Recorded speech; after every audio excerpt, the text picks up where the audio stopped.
Hello, Reformers, and welcome back to Warsword Conquest with our Count Grayson, of course. Oh yes, we are playing as a vampire, and if you haven't seen the first part, then there'll be an annotation on the screen where you can click on that and watch it if you so desire. So, we are now involved in an engagement with this skeleton archer right here. There's actually a band of about 11 or 12 of them, and let me just say, finding this was very frustrating. Now, of course, there are going to be some hotfixes coming in, and I hope that those hotfixes, I have not actually gotten them yet because, well, they're not released yet, so unfortunately, yeah, we're just going to have to go with the base game right now. But the point is, let us hope, and I'm crossing my fingers wholeheartedly, that we are going to be given higher rates of spawn in terms of bandits, or just in general having more bandits around everywhere, because right now, the only way that I can see us actually being able to even continue this series itself is for them to increase the bandit spawns in some way. Because if you try to do anything, like move around as a vampire, you are going to have the Empire and the Dwarves breathing down your neck, and they are not going to be very happy, no. They are literally right there with their two-handed axes, with their handgunners and all that kind of thing. Yeah, you don't want to know how many times I had to run away from just about getting into an engagement with some skeleton archers, or indeed anyone, basically. And then an Empire vassal came out of nowhere and was just like, oh, no, that is completely denied. Yes, exactly. So that is absolutely, well, very frustrating, as I've said. So yeah, see, now that's the thing. It's kind of weird, right? Because in the original Warsword Conquest, they had a really nice balance. Because it was hard. It was really, really hard to get started. Because basically every bandit party that you'd come up against was really strong, apart from some rare cases. I mean, you were able to find some, of course, but the greatest way to do that was, of course, Freelancer. And as I know now from numerous comments, thank you very much for that. Yes, as I know now, Freelancer is no longer in the game, and I actually did verify that as well, and I talked to a lord, and nope, there is no Freelancer, so that is a mighty shame, because in the original, yes, bandit parties were difficult, but that didn't matter so much because you had the option. You had the option between doing Guildmaster quests, or going to do tournaments with the money from the Guildmaster quests, for example, but now I have literally no idea how I'm going to be leveling up an army suitable enough to take out any one of those bandit parties that is a little bit more powerful. I actually saw a Forest Goblin party with 62 units. I think it was, yeah, Forest Goblins or Night Goblins or something along those lines. And then I also saw some Chaos Zealots, and I think the Chaos Zealots could actually be pretty good to level up on because they're around Kislev, and they don't actually seem to have anything difficult, but I don't know what the Chaos Zealots are like, so hopefully we'll go and actually just check that out real quick after this. So let's head on in, enough prattling on from me. So, as we know, we actually only have a helm, and we don't have anything else. Yes, so this is going to be rather amusing. Hopefully we will be able to deal enough damage to these fellows. It's going to be sexy. Sexy vampires. Sexy vampires, you say? Oh yes, sexy vampire. Well, as you can see, he does have a rather remarkable beard and moustache. No, don't get shot. Do not get shot, thank you very much. Now, do bear in mind that I am using a spear, and as we know from when I used to play Bretonnia and various other spear-based mods, I am not a big fan of a spear. No, I am not a big fan of a spear at all, and I'm actually pretty terrible with it. But I can thrust into their bony backsides, because of course, why else would I not want to thrust? I mean, come on now. Thrusting is the only thing you can actually do with a spear, and hopefully it will work out. That was unfortunate. I really hoped that I would be able to thrust into that fellow there. It's not as fun, though. It's not as fun with humans. Yes, as with humans, should I say. Oh, yeah, it's not as fun with humans. I very much like to thrust into skeletons. Oh, yes, of course. So, at least we are defending ourselves against this fellow, and come on, thrust into him from behind. Yes. Okay, jump and thrust. Yes, there we go. Okay, we actually don't even have the greatest amount of proficiency in polearms, but we're actually doing pretty reasonable damage. Obviously, proficiency is mainly due to the speed of the weapon, but still, the point is, it's actually rather nice to see that. Okay, so with that, we have seen that we are very good at thrusting. I mean, really, every single character that we have is very good at thrusting. The original Beartild was very good at thrusting, and, well, we just want to know how good he is with an actual weapon. Because I'm not calling a spear a weapon, no, I'm calling it an ornament that you put above your fireplace. Because, really, it is... you may as well just use it as firewood, in my opinion. Anyway, I actually did a pretty good job using it, I gotta say. I'm actually not entirely sure how that was even possible, but still. We are actually now at maximum capacity for our prisoners, which is fantastic. Now, this is where it gets a little bit unfortunate. As you can see here, we have a race restriction, of course. Yes, we're not able to use this skeleton armor, and that was the main reason for Freelancer being taken out of the game, because, lo and behold, the lords that give you armor, you would not be able to wear that armor. Which I actually didn't see a big deal with, because surely they would have just been able to change which armor they gave you dependent on the race you chose? Maybe? No? Maybe? Yes? Oh, well. Or maybe just remove the restriction altogether. That would have actually made a huge difference. But yes, as I was saying, the entire thing is very, very perplexing to me, because I would have actually thought that having Freelancer in such a difficult experience, well, shall I say a difficult starter experience, would have been an amazing idea. But let's just actually see, where am I? I am here. Okay, so Sylvania scouts are over here, so I can pretty much just move over here and just use them as cover, because I have been absolutely hounded by every single Dwarven Forager band and Empire patrol that has been around here. There are a number of them. Huge amounts of them, in actual fact, and yes, that's not great. Now, do bear in mind that as far as I'm aware... wait a minute, what's going on there? There's actually some undead there. Oh, no, be careful!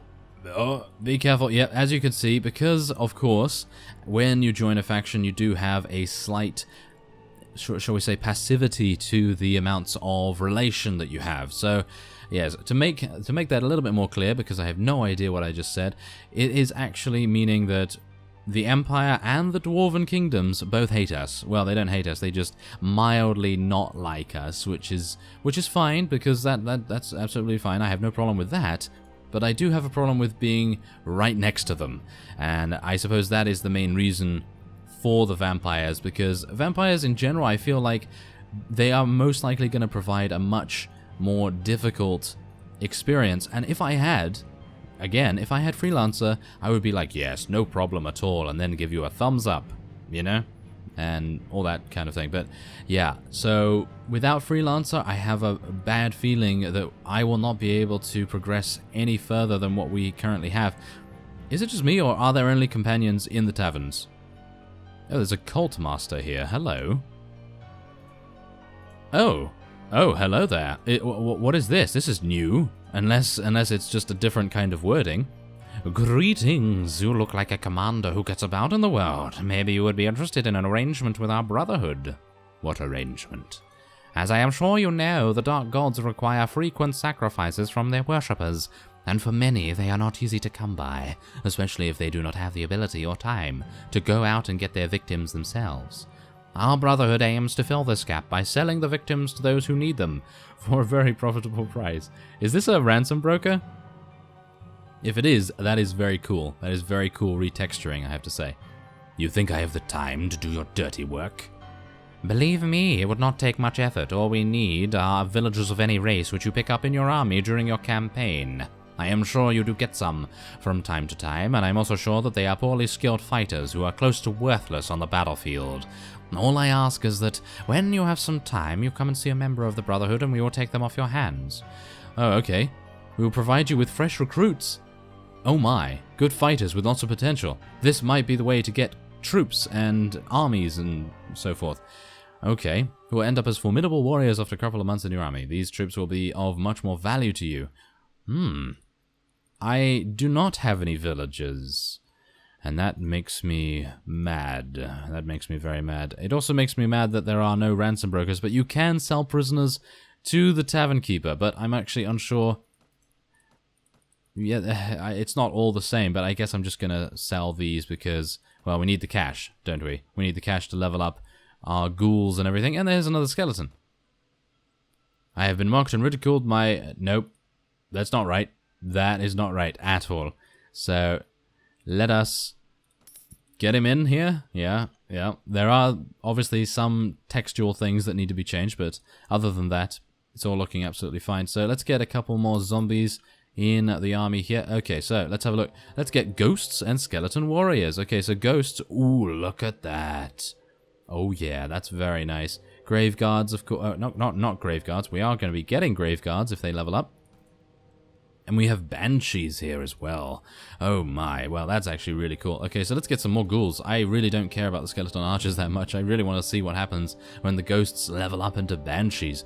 Okay, so what I'm going to do here is I'm actually going to save, because I'm a little bit worried about, if I go into the troop trees, a little bit worried about crashes, because you never know. I have not actually checked that out yet, so let's have a look and see. Nope, it's absolutely fine, of course. Yeah, I thought it might be, but I just wanted to be careful about that, because I definitely did not want to find that bandit party again. It took me a long time. Okay, so... Ooh, the Empire has some really nice units here. Wow, the Witch Hunter General, they actually look really cool. You can actually click on them and actually see their stats as well. Look at this! Oh my. 50 strength. 50 strength. Okay, so yeah, if you are playing the Empire, then why not? Why not go for that? So there are 18 different factions now, 18, so you can obviously go to Sylvania. We have Vampire Masters here, which have even more HP. Yes, they have even more HP than the Witch Hunter Masters. Well, that is insane. Okay. Okay, yeah, oh, there we go. Okay, so the Grave Guard from the Skeleton Warrior becomes a White or a Skeleton Captain, and then a Black Knight, and then a Hell Knight, and obviously the Hell Knights have... Well, they have 79 HP, not as much, but of course they are on a mount, so maybe that makes a difference. And then of course we have the Ghosts, Banshees, Wraiths, and Grim Reapers. They actually become rather strong, as you can see. Their proficiencies are okay, but for the most part the Vampires do not have the greatest units, apart from the Vampire Masters, of course. The Vampire Masters are probably the best that they can get right now, so... Other than that, I suppose we could take a look at the Nippon Colonies as well. As you can see, we have Hatamoto here and Red Devils. 73 HP, 62. Yeah, no, not bad, not bad. They don't have the greatest proficiencies. Yeah, the proficiencies here are very good. Yes, there we go. This is going to be a very damaging unit indeed. Yeah, so, yeah, there's just so many, and... I am actually, I mean, I can't possibly go through all of these, but I suppose I will take a look at the new ones. Ah, this is the Sodom of Kislev. And yeah, they're actually, wow, they're actually pretty good too. Their proficiencies are nice, their HP is relatively high. Not bad. Okay, and so the Wood Elves, let's take a look at them, because no doubt they are going to be extremely beastly with a bow. Shadow Lords. They have 10 in power draw. Look at their proficiency in archery. Oh my. Oh yes, that is insane. Okay, so otherwise, these are their noble units as far as I'm aware. Is that true? I'm actually unsure. How do we recruit these? See, that's the thing. I'd like to know how to recruit Vampire Thralls, because as you can see, these guys are insane. They have amazing gear and everything, and their proficiencies are amazing too. I can only assume that they are either noble units or something along those lines that you have to unlock later on with a certain building or something. Maybe that's correct. I'm actually unsure about that, but well, that's the entire fun of playing through the mod, isn't it? Yes, finding what's going on there. Okay, so there's a Forest Goblin army. I would like to attack them, but I'm not going to, because yes, they're being pursued by so many already. Ooh, what's that? Oh, hello there. You're following me, aren't you, you dwarven bastard? Yes. You're just attempting to tackle us. Ugh, how dare they? How dare they? Okay, so, otherwise, I'm going to attempt to head over to Kislev, because I think we are actually neutral with them. If we are neutral with them, then that's great, but as you can see, pathfinding is coming in mighty handy here. Oh no, they are walking a little bit faster than me. This is not good. This is not good at all. Kislev, save me. Actually, no. They are all after me. They are all after me. Okay, so, in other words, Kislev hates us as well. Okay. So, I am unsure how I'm going to escape this. Come on. Yes. Okay, so I'm going to pull back, leave 3 soldiers behind. Wow, that's actually really good. Okay, so yes, that's absolutely fine. Now, this is the thing, you see. This is the thing. Why am I at war against Kislev, the Dwarves, and the Empire all surrounding us? Of course, due to the background of Warhammer, they are all very, very not trusting of the vampires. And who would you? Would you trust a vampire? I'm not sure. I'm not sure, really. I mean, you'd probably, well, trust Dracula, wouldn't you? Would you? Would you? Well, who knows? But yes, unfortunately, for the most part, this is going to be very difficult. So I'm going to try and get over to the realm of chaos and see whether we can actually socialize there a little bit. Okay, so to continue the theme of us just taking a look around and this being a sort of preliminary look at the, well, shall we say the newest release of Warsword Conquest before it actually gets the hotfixes and everything, look at this. This is inside Mount Vania, which is one of the towns in the realm of chaos. And I have to say, I am very, very happy that this is unique. I mean, obviously we have seen that the previous Warsword Conquest version did actually have a bunch of unique texturing and models and all that kind of thing, and that's absolutely fantastic. I am actually very impressed about the Cult Masters, and I think these guys could literally be the best way to get an army in this version if they do not change the spawn rate of the bandits or anything like that. So maybe that would be a way to go. So yes, unfortunately I don't have anything right now, so I was just basically cutting back just to show you this. So otherwise I'm going to continue looking around and see if I can find someone to fight, perhaps. Alright, so after being at Mount Vania for a very small amount of time, I decided to come back here because then I just kind of realized, why did they place all of these forager / patrol units around here? And I thought maybe the only reason why they would do that is if maybe, just maybe, that is the way you level up units.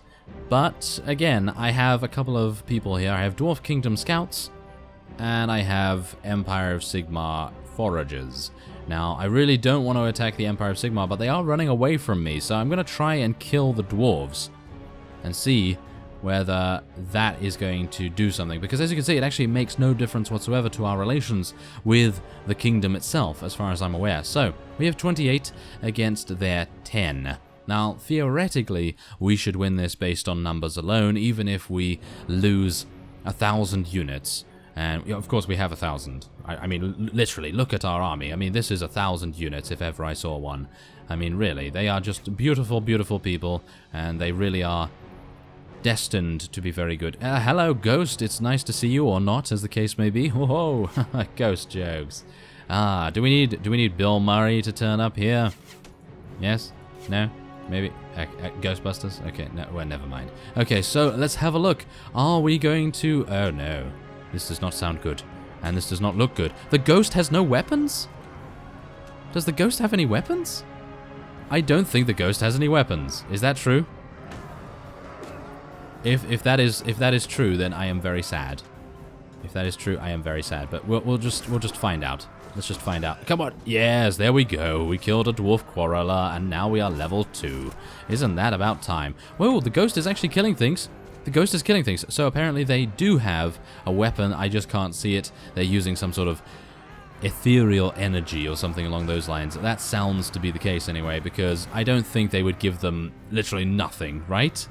Is that right? Right? I hope so anyway. Okay, so there you go. I think that is how we are meant to level up in this. That's why there aren't any bandit parties, because you are meant to fight these foraging patrols and so forth, which is kind of weird, I gotta say. It's kind of weird, but it's fine. I'll go with it. Why not? And there's a nice one-handed axe.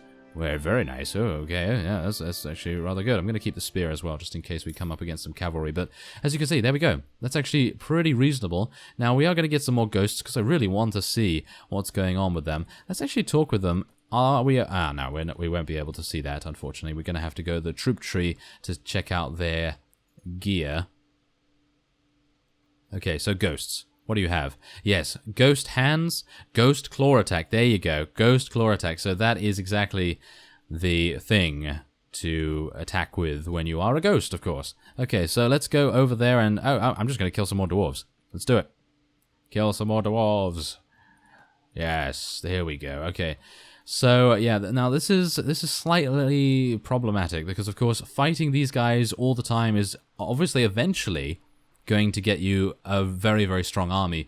But then you think about it and you think to yourself, but what if? What if a vassal of the same faction comes out of the woodwork and is just like, hello there. I hear that you've been picking on my faction troops. What way is that to teach, what way is that to treat other people? Yes, teach, apparently. Treat, teach. That's exactly what I was talking about there. Exactly, great. So, let's raise our shield up and hopefully not die in the process. Now, I'm hoping that I'll be able to... Oh, no. I think we're actually dead here. I think I may have bitten on... Bitten on?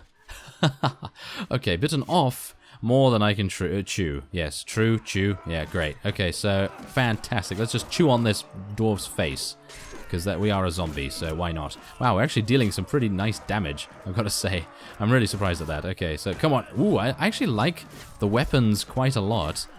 And look at our zombies. They're actually dealing some really good damage. I'm actually really weirded out by that, actually, because usually zombies are terrible, and every single incarnation of zombies in any Warband mod that I've ever seen, the zombies are usually awful. But there it is. We have been killed, because of course we have. I mean, that's just the way it goes, isn't it? But this gives me a good opportunity to let you know about the after-death camera. And it's actually really good. It is really good. You can control it with the WSD keys, and it is very smooth. There's no stuttering. There's no camera going up and down. It just looks very, very good in general. So, otherwise, as you can see here, we actually lost no one. Amazingly enough. Not entirely sure how, but we were then able to take a couple of more prisoners too. So that's also fantastic. So, yeah, that seems to be the best way of leveling up your units and gaining some really, really nice loot in the process. So, I guess now I'll just be waiting a little bit, I suppose, for the first hotfix, and then we'll see what the next episode brings. So I thank you very much for watching, and I will see you next time.